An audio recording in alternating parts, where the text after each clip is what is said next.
Go on. In his statement on climate change, Pope Francis said that the Earth is, quote, it is beginning to look more and more like an immense pile of filth, unquote. Way ahead of you, replied Newark, New Jersey. I wonder where, because, Pope Francis hasn't been all about that climate change for his entire papal career. This is kind of a relatively new thing, the way he's speaking out about climate change and looking after the Earth. I wonder which part of the Earth he went to that made him go, okay, that's enough. I gotta say something. I wonder if it was like Asia, China, or something like that. I mean, because people talk about how we're killing the Earth here, but the industrialized version of China is so smoggy and polluted and disgusting. Or maybe it was India. I don't know. There's parts of the world parts of the civilized-ish world that are just filthy and revolting and disgusting. And people talk about oh no, fracking is gonna be the end of everything.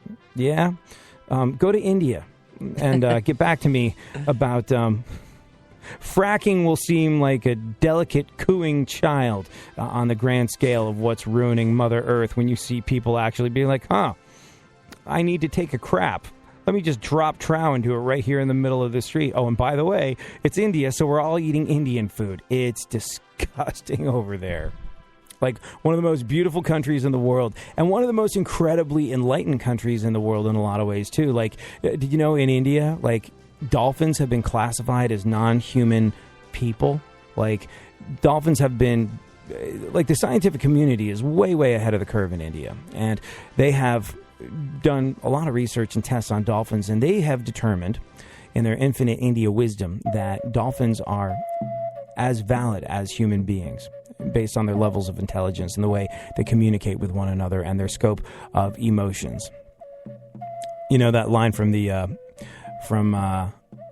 song Dumb by Nirvana? It's okay to eat fish because fish don't have any feelings. Fish don't have memories and feelings and all the above. Well, dolphins do. They're incredibly smart, incredibly intelligent, and I guess scientists in India have done their very best to protect the sanctity of dolphins, viewing them as valuable forms of life. It's now illegal to harm a dolphin in India because they are now classified as a non-human person.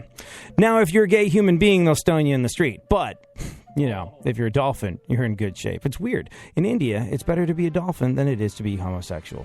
Go figure. Anyways, I'm guessing Pope Francis went to somewhere like India and went, okay, that's it. He's had Bombay Sag and 2 Vindaloo curries, and he's just dropping trow and making in the street. Something's got to change here. That would be my guess. Go on, what else? Germany is experiencing an increase in anti-Semitism. Ooh, Germany experiencing an increase in anti-Semitism, historically speaking. Last time Germany exhibited mass ignorance, it led to history's greatest tragedy. David Hasselhoff's singing career. Go on. Get in my car. Get in. Get in my car. Get out of my car. Law enforcement officials still can't locate the 2 prisoners who escaped from a New Jersey prison. Yeah. So if not one person has seen them, there's a very good chance we know where they're hiding out. If they haven't been seen at all, if they haven't come into contact with any other human beings, they're probably inside a movie theater showing Entourage. It's funny because the movie's terrible. So he said, not having seen the movie. Followed by Ted 2. Oh, really? That wasn't good? Yeah, I'm not a fan. Not a fan. Oh, you don't like Seth? Seth, I what's like his? that guy. Yeah, no. Yeah, you don't like that guy. Did you like the first Ted movie? No. Yeah, I saw it. It's all the same to me. It's like, how do we rewrite this script and change it from a cartoon to a talking bear? Oh, let's take all the worst parts and put it behind a PG-13 or rated R. Rated R. I thought it was hilarious. Yeah. You know that movie was, personal taste aside, is the #1 R-rated comedy of all time. I wouldn't doubt it. Well, how do you think Ted 2's going to do? Probably number 2? Yeah, probably not as well as #1, but the way they got Marky Mark to be in that movie. He'll beat you up for calling him that now. I can't remember his real name. What is Mark it? Wahlberg. The way they got Mark Wahlberg to be in that movie was they offered him a big chunk off of the back end. That guy is so unbelievably loaded. he 100% carries the rest of his family. It's ridiculous. Even though, like, I guess Donnie, the new kids on the block are experiencing a bit of a renaissance at the moment. What Playing, did you like, say? Say that one more time so I can hear you clearly. The new kids on the block are experiencing a bit of a renaissance at the moment. Okay. I thought that's what I heard. Yeah, that's what you heard. It's as beguiling and confusing to me as anything. I don't get it. In fact, I was flipping around the stations the other day, and I was like, oh, the 80s channel. What's going on? Let's hear some 80s. And there was a new Kids on the Block song called Step by Step. Have you heard this song? Do you know baby, it? Gonna get to you, girl. Yeah, that's it. That's it. I hadn't heard that one. The only New Kids on the Block song that I know was Oh, Just Hanging Tough. But like the Step by Step song, that's weird. Step by Step is like the worst. Terrible. I was like, this. Hey, this you know is awful. that could be our like international difference there, because me being California, you get the Step by Step, and you had another song. Hanging Tough? Yeah, that was probably over did well in the UK. Maybe no. You know, it's funny because the reason I know the song "Hanging Tough" is because I was as a child I was visiting America again. Oh. And I was staying at some friend's house and we were watching MTV, and the New Kids on the Block came on. And even in my childhood, I was like, these guys are talking about being tough. I don't think they're actually tough. They seem like wusses. And you were he right said, this whole time. Saving his radio job, about to use a slur that sounded like a affectionate name for a cat. You walk these streets most every day. You're waiting to get washed away.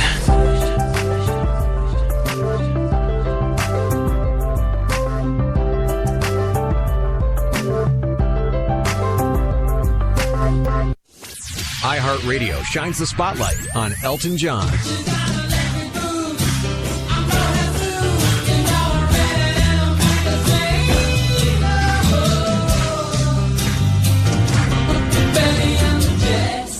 Born Reginald Kenneth Dwight, Elton John discovered his passion for music at an early age. He taught himself how to play piano when he was only 4 years old.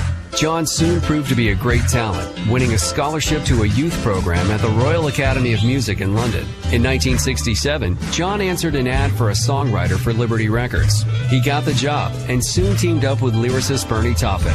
John got his first big break as a singer with his 1969 album Empty Sky.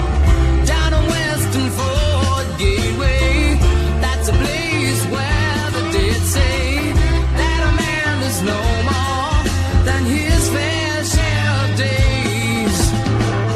Down on Western Ford Gateway. While that recording failed to catch on, his 1970 self-titled effort featured John's first hit, Your Song. More hits soon followed, including such number one smashes as Crocodile Rock, Benny and the Jets, and Island Girl.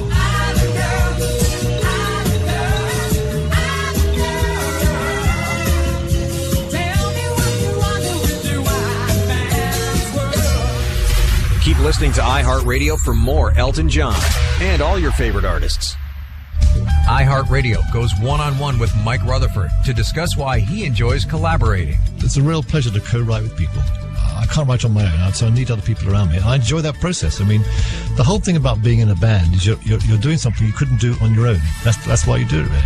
You know, and our solo projects we did outside the band was, unlike most bands, I think it kept us going a bit longer, really. Keep listening to iHeartRadio for more Mike Rutherford and all your favorite artists. Delivering fascinating subjects, interesting talk, and boobs and fart jokes. AD on iHeartRadio. Yeah, oh, let's go. Talking that mess, better act like you know. Oh, let's go tonight. Walk away, punk, yeah, bitch. That's right, I know this. You're nothing but a punk, bitch. You're nothing but a punk, bitch. So walk away, yeah. All right, then. A little bit more news, and then we'll discuss my moral outrage in the face of other moral outrage with regard to the Spider-Man emails that came out in that Sony hack thing, where we've discovered that there was something in place where Spider-Man was not allowed to be gay. Go on. New survey. No, researchers say the hops and IPAs can give you man boobs and cause you to have trouble lasting in bed. That explains it. Well, evidently IPA now stands for impotent penis additives. I don't know. I do know this, though. I thought beer in general was supposed to give you, they even have a name for it. What is it? Brewer's Droop? I never heard that before. That's... apparently it was supposed to, like beer in general is supposed to give you moobs and take the snap out of your pickle, so to speak. So apparently it's just IPAs. Now you know, beer drinkers. Go on. A survey found that 20% of people say moist is their least favorite word. You know, I've met lots of people that you go, it's kind of moist. And they go, I don't like that word. So there is some logic to it. Mostly seems to be girls that don't care for the word moist. I think mostly because they associate it with bodily functions. They picked moist as their least favorite word. Also because they weren't allowed to use proper nouns and answer Kardashian. Go on. Yeah. Scientists grew a female breast in a lab. Raises a question. How do scientists know what a female breast looks like? Look, guys. It looks just like the internet. I think they hope to grow another one and get their doctorate in motorboating. Go on. City in Wisconsin. Motorbus, excuse me. I just caught that.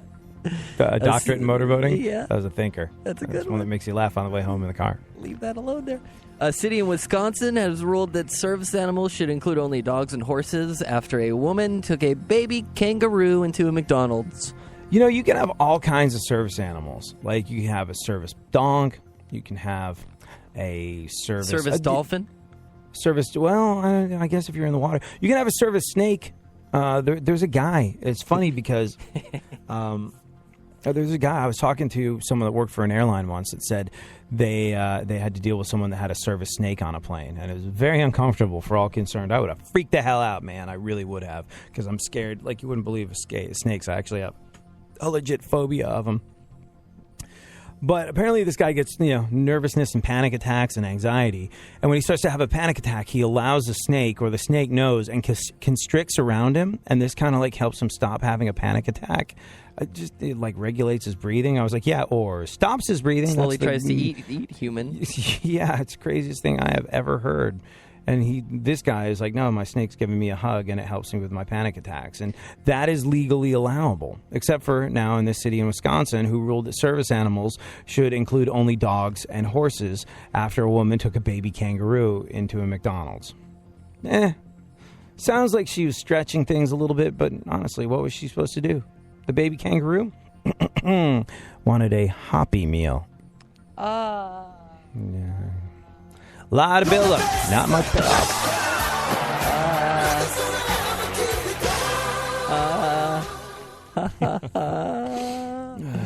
Go on. A new survey finds that people think about money more than they think about sex. Yeah. In the case of some of my coworkers, who shall remain nameless, it's because the more they have sex, the more money they owe. Make. It's uncomfortable because it's true. Go on. A study finds no link between higher education and happiness. Yeah. But not going to college increases your risk of working in radio. So either way, you're kind of screwed. Take that associate's degree. How much college did you have, Funkhouser? A couple of years. I started taking radio classes, and then they were like teaching me how to use tape and reel to reel, and I'm like, I get out of here. Nobody has a computer. So, I swear to God. I mean, like, it is one of my great regrets that I haven't been to college. And at one point, I would like to go. I think, if I bail on radio, I will go to college and I will become a professor of religious history, because I think that's the most fascinating thing on the face of the planet. Although I don't know if I'd want to become a professor of religious history, because then you're just teaching, historical Bible 101 for like your entire career and going over the same crap over and over again. But anyways, fascinating stuff to me. Just throw David Hasselhoff in there a couple of times. And it would be fun. But like, here's the thing. The people that go to radio college, like